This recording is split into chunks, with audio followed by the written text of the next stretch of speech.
Howdy, how's it going? My name's Davvy Chappy, and some of the best things about Eberron are the races that live there. You've got all the old favorites, but with a new coat of paint, and you've got new races with all new features to bring to the table. Hell, I even took a chance to start making guides for each individual Eberron race, and while the mechanical stats are outdated now, they're still good resources for those avid lore folk that want to know more about the world that they live in. The popularity of some of the races is so great that it still haunts me to this very day. But today I'm going to be taking a look at all the new races presented in Eberron, Rising from the Last War. As always, keep in mind that a lot of this is just my opinion, so if you aren't a fan of all this racial profiling, then feel free to play your Eberronian races however you want. And real quick, I want to give a shout out to my new patrons this month. Just Kyrian, Tylee Nall, Tempest, Aless Farrow, Samuel Soto, Keandra Jensen, Mario, Anthony Nathaniel Campbell. Thank you so much for pledging your loyalty to the Chappington Empire. But with that out of the way, let's begin. So in the world of Eberron, you'll find a lot of races that you can easily recognize, but perhaps not recognize as well as you should. Humans and dwarves are the most recognizable, with humans taking most of the continent and dwarves carving out a spot for themselves in the mountainous Mororholds. But after that, things start to get hazy. In this world, elves come from another continent entirely, pushed to the mainland by a war with the giants. Those elves who stayed behind evolved into this world's version of drow, who aren't evil by default and are prone to actually worshipping a scorpion god instead of their usual spidery folk. Gnomes live in Zilargo and are crafty, deceitful, spiteful folk from the time that they're taught to be like that as children. Dragonborn and tieflings are often mistaken for lizard folk and devils respectively, with Dragonborn primarily living in Argonessen, the continent populated by dragons, and tieflings being pushed to the fringes of society, where they are more likely to become warlords and savages than they are to become dashing tricksters. And orcs and halflings are arguably the most different. Halflings live in the Talenta Plains, and instead of subsisting on a quiet and plain life of homelessness, community, and potatoes, the halflings of Eberron ride velociraptors into battle and bring out the mighty T-Rex when the going gets tough. Meanwhile, orcs are not the savage brutes and ingrates that you've been used to seeing, but a perfectly normal society that has helped and continues to help the world through their surprising affinity to druid magic. Hilariously, they were actually instrumental in repelling a space alien invasion, and now the most wild and reckless of them go to the demon waste to take out their frustration not on an unsuspecting village, but on unsuspecting demons. So I think we all know who to thank for our continued existence. Also, wizards took away their intelligence penalty, yay! Then, to finally round it all out, the goblinoids from Volo's Guide make a new appearance due to their importance in Eberron, having been the most powerful empire that ruled the world before the aforementioned space aliens came in and decided to kill all the goblins like it was a tabletop RPG, leaving the goblins of today in a position where they're not the savages they usually are, but just another race that used to rule the world. But beyond that, there are 4 new Eberron exclusive races that have evolved throughout the thousands of years of the best setting of D&D, and those are the Kalashtar, the Changeling, the Shifter,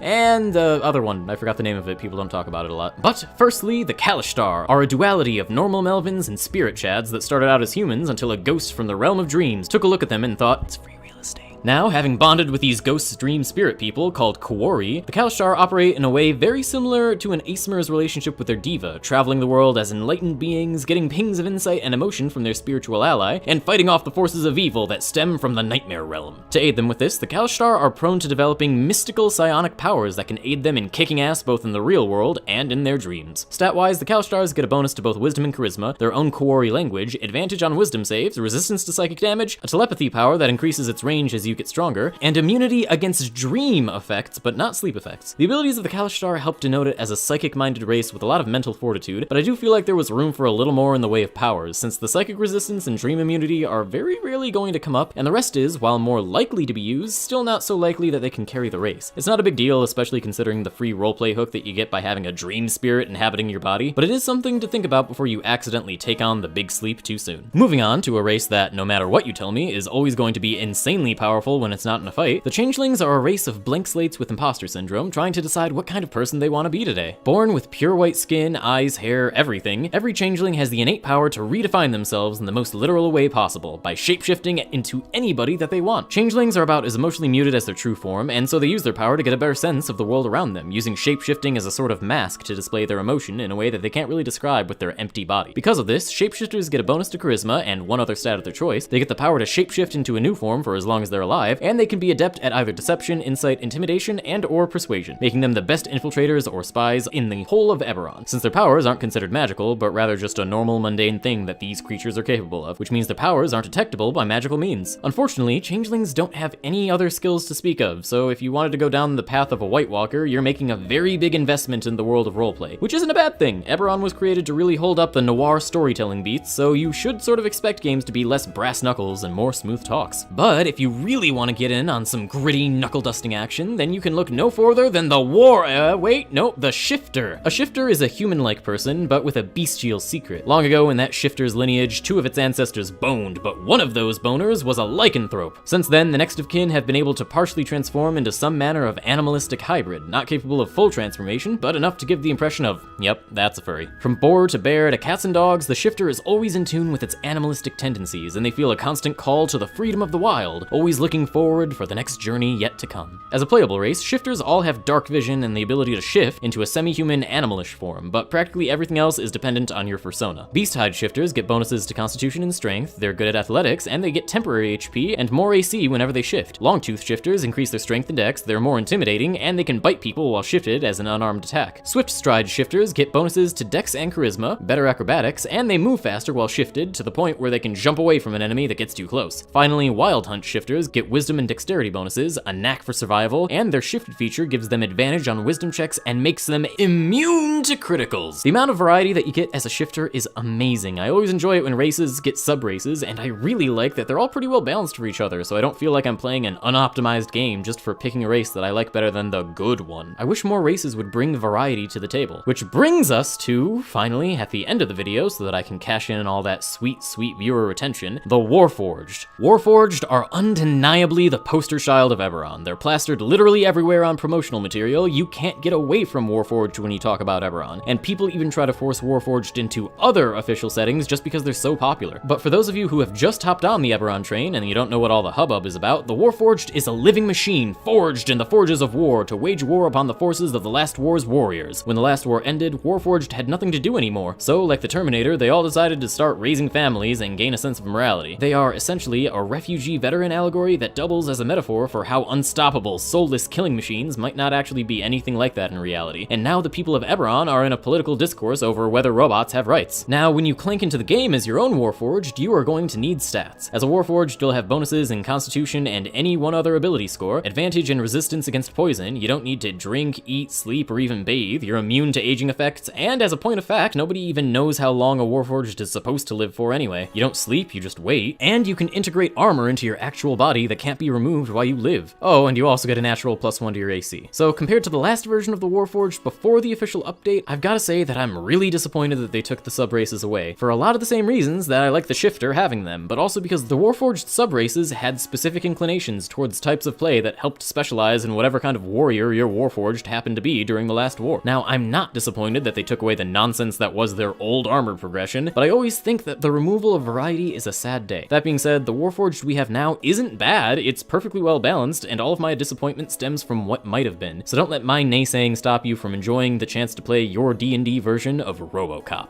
But that'll about do it. I hope you enjoyed this video. Leave a like, comment, subscribe, ring the bell, don't shapeshift into your significant other when doing private things with your significant other, and maybe support me on Patreon so that I can afford oil replacements for my perfectly normal human body eyes. But yeah, Davvy out.